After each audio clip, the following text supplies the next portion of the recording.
Pour cet exercice, nous allons faire la grille de loto.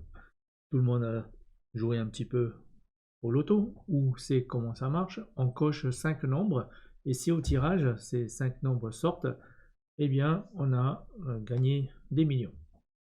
Ici, on va s'attarder plutôt sur l'affichage de la grille de loto. Quand vous achetez un loto, vous prenez le ticket et vous cochez les cases avec un X, on va dire, sur chaque nombre. Vous sélectionnez 5 nombres. Eh bien, et ensuite, dans cet exercice, on va le faire. On va demander à l'utilisateur d'afficher, enfin de rentrer 5 nombres. Et ensuite, on va afficher sur un tableau à 2 dimensions. Donc, je rentre mes nombres. 5, 4. Si je rentre de nouveau 4, il me dit que le numéro est déjà rentré. 41. Et si je rentre quelque chose qui n'est pas bon, il me redemande. OK? Je vais rentrer 10. Et là, j'ai ma liste qui est générée. Ça correspond bien au numéro que j'ai coché. 1, 2, 3, 4. Le 5. Bref, vous avez compris. L'affichage, c'est comme ça. À vous de déterminer qu'est-ce qu'on va utiliser comme algorithme. Décomposons le problème en plusieurs parties. Il y a d'abord l'interface utilisateur. On va demander les nombres. Dans un premier temps, je vous suggère de ne pas gérer les lettres ou les nombres répétés. Faites au plus simple, utilisez le cas nominal.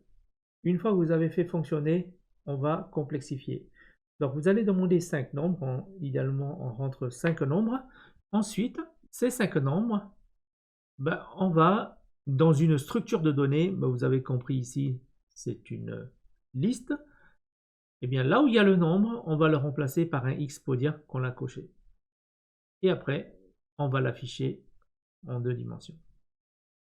Ici, il y a un petit piège auquel je n'ai pas pensé, mais c'est que il ne faut pas imaginer votre structure trop compliquée. D'accord? Vous avez sûrement un tableau de nombres, une liste de nombres qui va de 1 à 49. Intuitivement, vous avez envie de faire une liste à 2 dimensions.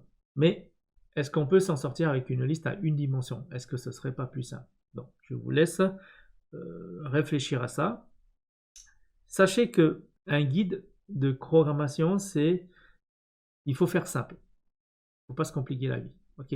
Je répète, vous devez faire la saisie de nombres, remplacer les nombres dans la structure de données par une croix et ensuite l'afficher.